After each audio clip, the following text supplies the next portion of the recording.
யோவான் 5:19 நீங்கள் வாசித்து பார்த்தீங்கன்னா அங்கே சொல்கிறாரு இயேசு கிறிஸ்து.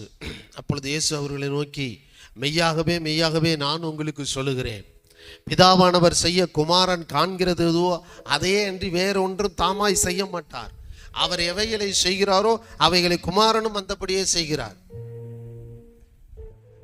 இயேசு கிறிஸ்து கூட பிதா செய்யறத கண்டு, பிதா சொல்றத கேட்டு அதன்படி அற்புதங்களை செய்தார்.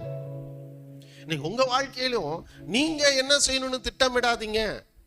நீங்க எப்படி உங்க லைஃபை ஹேண்டில் பண்ணணும் அப்படின்னு ஒரு ப்ராஜெக்ட் போட்டுக்கிட்டு நிற்காதீங்க. ஒரு கட்டம் போட்டுட்டு உட்காராதீங்க, ஒரு வட்டம் போட்டுட்டு உட்காராதீங்க. கர்த்தர் என்ன செய்ய விரும்புகிறார் உங்க வாழ்க்கையில? கர்த்தர் உங்களை எப்படிப்பட்ட நகர்வுகளுக்குள் கொண்டு செய்ய விரும்புகிறார்? எப்படிப்பட்ட அடுத்த கட்ட நகர்வு என்னவாக அவர் செய்ய விரும்புகிறார் அப்படிங்கிறத அவர் சமூகத்தில் உட்கார்ந்து அவர் சொல்வதை கேளுங்கள். அவர் உங்கள் வாழ்க்கைக்கு செய்ய போகிறதை பாருங்கள். அப்பொழுது அவர் சொன்னபடியே செய்வீர்கள். அவர் சொன்னபடியே உங்களுக்கு ஆக கடவுது. யோவான் 14:12 தான் இயேசு கிறிஸ்து சொல்கிறாரு, கிறிஸ்துவுக்குள்ள பிதா செய்வதை நீங்களும் பார்த்து அதை அப்படியே செய்ய முடியுங்கிறாரு. யோவான் 14:12 சொல்கிறாரு, மெய்யாகவே மெய்யாகவே நான் உங்களுக்கு சொல்லுகிறேன், நான் என் பிதாவினிடத்துக்கு போகிறபடியினால் என்னை விசுவாசிக்கிறவன் நான் செய்கிற கிரியைகளை தானும் செய்வான், இவைகளை பார்க்கலும் பெரிய கிரியைகளை செய்வான். நல்லா கவனிங்க. இயேசுவை நேசிப்பதை போல பிதாவாய தேவன் உங்களை நேசிக்கிறார்.